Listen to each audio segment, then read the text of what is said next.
Hello नमस्कार मंडळी, कसे आहात सगळे? आय होप मजेत आणि मस्तच असणार. मित्रमैत्रिणींनो, मी पुन्हा एकदा आली आहे तुमच्यासाठी, तुमच्यातलंच काहीतरी घेऊन. आपल्यातलंच काहीतरी म्हणजे आज स्पेशल एक अशी रेसिपी घेऊन येते आहे जी खूप वेगळी आहे असंही म्हणता येणार नाही, पण तोंडाला चव आणणारी नक्कीच आहे. ही आहे स्पेशली काळ्या मसाल्याच्या वाटण यूज करून मटणाची भाजी. काळ्या मसाल्याच्या मटण जे खूप जणांना खूप आवडतं. हे स्पेशली नाशिकमध्ये बनवतात. मी सोलापूरची होते, पण मला ही पद्धत माहीत नव्हती. तिकडे सगळं काही कच्च्या मसाल्यात बनवतात, पण मोस्टली नाशिकमध्ये भरपूर ठिकाणी सगळं वाटण हे भाजून मगच यूज करतात आणि माझ्या सासूबाईही असंच यूज करतात. सो मीही ही भाजी शिकले आणि ह्या टाईपची भाजी जवळजवळ आमच्या घरच्यांनासुद्धा म्हणजे माझ्या माहेरच्यांनासुद्धा खूप आवडते आणि तिकडेसुद्धा अशा पद्धतीची भाजी करतात. तुम्ही बघू शकता. शक्यतो आपण काय करतो, मटण जे आहे ते नॉर्मली आपण हळद आणि मीठ लावून करून म्हणजे शिजवून घेतो. पण आपण नाशिकमध्ये इकडे आमच्या घरी कसं करतात, मटणाची भाजी व्यवस्थित मटण धुवून घेऊन आपण कांदा, लसूण, हळद, लाल तिखट आणि धना पावडर याची फोडणी द्यायची आहे. लाल तिखट थोडं कमी वापरायचं आहे ॲज यू वॉन्ट आणि खूप छान टेस्ट लागते. त्या मटणामध्ये तो मसाला मुरतो आणि खूप छान चव लागते त्या मसाल्याच्या भाजीची. म्हणून कधीतरी अशी ट्राय करून बघा.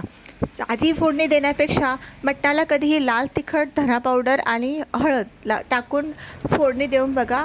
मटणाची चवच बदलेल, कारण मटणामध्ये ते सगळ्या मसाला मुरतो.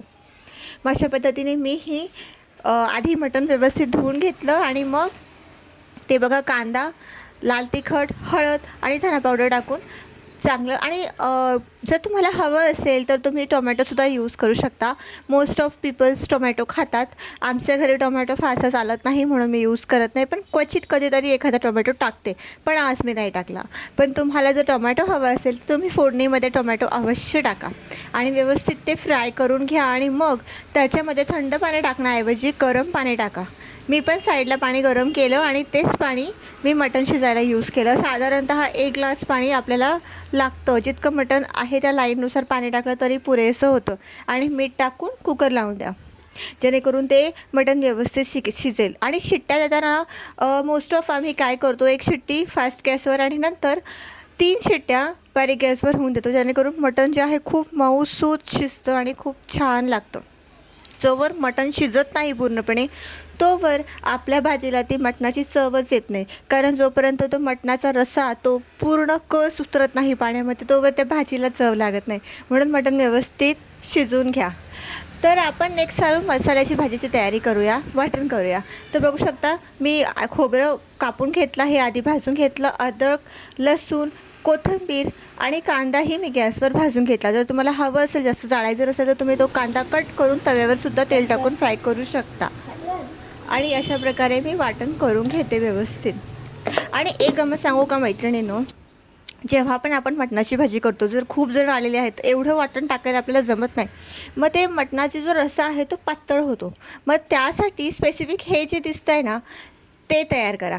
ते कसं करायचं ते ऑलरेडी मी करून ठेवले, पण तुम्हाला एक ट्रिक सांगते. बाजरीचं पीठ घ्यायचं, बाजरीचं पीठ व्यवस्थित फ्राय करायचं. त्याचबरोबर थोडंसं 2 चमचे बेसनचं पीठ घ्यायचं, जे घरगुती पीठ असतं, जे आपण दळलेलं असं करायचं, ते पीठ टाकायचं आणि ते व्यवस्थित फ्राय करून घ्यायचं. लालसर होईपर्यंत जाळायचं नाही. आणि ते पीठ आपण अशा पद्धतीचे जेव्हा भाजी करतो मटणाची, तेव्हा ते मटणाच्या रस्स्यामध्ये आपल्याला हवं तसं टाकायचं, जेणेकरून ते घट्टपणाही येतो आणि एक वेगळीच चव येते. मोस्टली बाजरीचं पीठ घ्या, बाजरीच्या पिठाला खूप छान चव आणि घट्टपणासुद्धा येतो. साहजिक लोक बाकीच्या पण पिठाचं असं करतात, पण बाजरीच्या पिठाची चव खरंच खूप छान लागते. पण त्याआधी व्यवस्थित भाजून घ्या. बघू शकता छान प्रकारे तरी येते आहे मसाल्याला. आणि व्यवस्थित मटणसुद्धा चेक करून घेते मी आधी की खरंच ते शिजलेलं आहे का, कारण कधी कधी काय होतं, आपण घाईमध्ये गॅस बंद करतो आणि मटण शिजलेलंच नसतं आणि इकडे फोडणीची ऑलरेडी आपली तयारी चालूच असते. पण माझं मटण शिजलेलं होतं, खूप मऊ आणि छान शिजलेलं होतं. बघू शकता मसाल्याला खूप छान अशी तरी आली आहे. अशा पद्धतीचं मटण एकदा तरी करून बघा, नक्कीच तुमच्या घरच्यांना खूप आवडेल. आमच्या घरीही जेव्हा कधी मटण बनवतो आणि रस्स्याची भाजी करतो तेव्हा असंच मटण आम्ही बनवतो.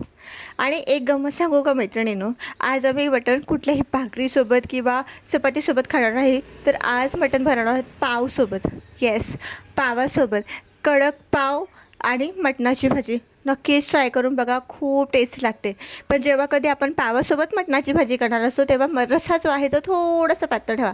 खूप पातळ नाही आणि खूप घट्टही नॉर्मल, कारण तो पावासोबत आपल्याला खायचा आहे. जसं आपल्याला घरच्यांना आवडतं त्याच पद्धतीने करा. बघू शकता आता मी ह्या वाटणामध्ये हळद, लाल तिखट, काळा मसाला जो घरचा असतो तो एवढंच टाकलं आहे बस. आणि आपलं जो मटण असतं ते टाकलं आणि पाणी टाकलं आहे. आणि पाणी शक्यतो आता ही गरम करून टाका. व्यवस्थित उकळी आली आहे. मला काय हे पीठ ठेवलं मी काढून, पण मला काही गरज पडली नाही कारण ऑलरेडी खूप झालं होतं आणि आम्हाला एवढी पुरेशी होती भाजी.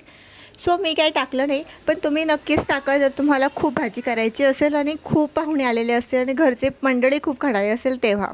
वाटली माझी रेसिपी नक्कीच कमेंट करून सांगा आणि लाईक, शेअर आणि सबस्क्राईब करायला अजिबात विसरू नका. Thank you so much.